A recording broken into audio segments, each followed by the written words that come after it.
centimeters. It rests on two parallel rails that are 12 centimeters apart and 45 centimeters long. The rod carries a current of 50 amps in the direction shown, okay, and rolls along the rails without slipping. A uniform magnetic field, magnitude of 0.45 Tesla, is directed perpendicular to the rod and the rails. If it starts from rest, what is the speed of the rod as it leaves the rails? Okay. So we have a B field going down. So I don't know if I was thinking of the rails being on this countertop. My fingers would point down because that's the direction of the B field. The current I would put in the direction of my thumb, the way they were traveling, and it will feel a force that will push the rod down the rails. So that's what's causing the rod to speed up. It is a flat horizontal situation, so it is simply the magnetic force that is pushing the rod. And our job is to figure out how fast it's going to be going when it hits the end of the rails. Okay, well, we know we can get to velocity via kinetic energy. Okay, so we can use that in energy. But we'd have to figure out how much energy it's going to have when it reaches the end of the rails. Okay, and then we can use that energy to try and find the kinetic energy at which it leaves. So first, let's find the energy that it possesses as it gets to the very end of the rails. And for that, I know that there's a force being applied. Okay? And I know that that force is going to push that rod a certain distance. It's going to push that force over this distance L. So I know I can get to energy through work, and I know that work is equal to force times a distance, back from Physics 1. The force that I'm looking for here would be the force on the magnetic field.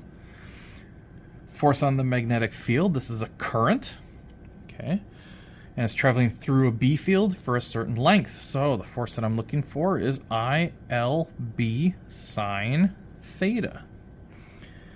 Okay, theta would be the angle between the length of rod and the B field. And the length of rod is here. B field is down. So this, I know, is 90 degrees. Okay, let's start plugging some stuff in here. So I'm looking for work. I know that that is this. I was given as 50, so the current is 50. The length of rod, so here's where we get confused because we got so many L's going on. But the length of the rod, okay, tells me that this is 12 centimeters apart. Okay, so the length of my rod is a distance D. Distance D is 12 centimeters. 12 centimeters, we'll have to convert that into meters, so it'll be a 0.12. The B field that this is in, B field now, that's also in here, is 0.45 Tesla. Okay, so we got the B field there.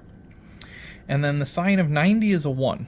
Okay, so I can put the 1 down if I want, it doesn't matter. Anything times 1 is fine. So this is the amount of work, or the energy, that was given to this rod via the magnetic field. Okay. Now what's the distance it traveled? So I've got all my F. I still need a D here. The distance that it traveled was the distance L on these rods. Okay, so that was the only picture we had in the book. Really could have used some different wording in there, but the distance here is the length of the rod. That's the distance that this force pushed. That is 45 centimeters. So another 0.45 gets tagged onto the end of that. All right, so this part here is the force. This part here is the distance. Okay, so let's see how much we have, how much we're working with here. If I plug all those in, 50 times 0.12 times 0.45 times 0.45. We get 1.215. So now we're in work, we're in energy. I have that many joules of energy that was given to it. Okay, that's going to get turned into kinetic energy. But we have to be careful. This is a round rod. So if I'm using energy in is equal to energy out, okay, we have 1.215 is the amount of energy I have to work with. The energy that's coming out is 1/2 mv squared. It's going to have kinetic, but this is a round rod. It is also going to roll, which means I'm going to have 1/2 I omega squared. Okay. Okay. Let's start putting in some numbers and see if we can get some cancellations here. I'm going to have 1.215 is equal to 1/2 the mass. Okay, the mass was given.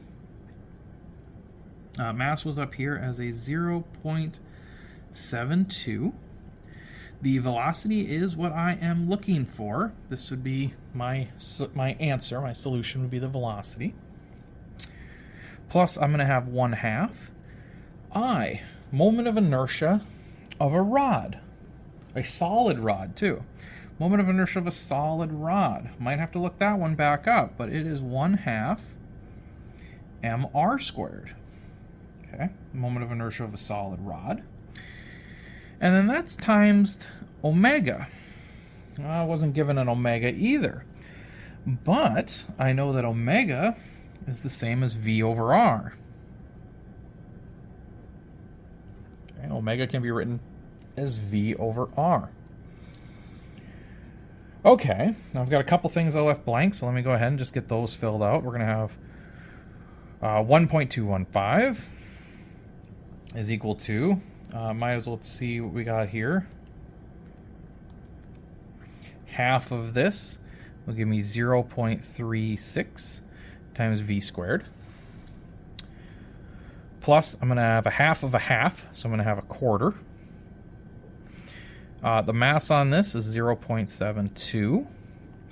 The radius, it does give me the radius here, but you'll see that I have a radius squared and a radius squared down here, so that doesn't matter. We can cancel the radiuses right out of there,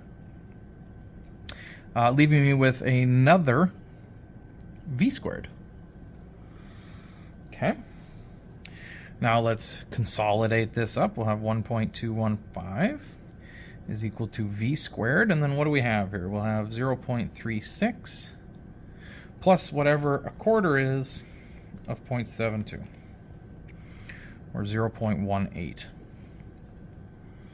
Okay. 0.36, 0.18. We're going to divide that onto the other side. And we get 2.25 is equal to V squared if we take a square root of our answer now.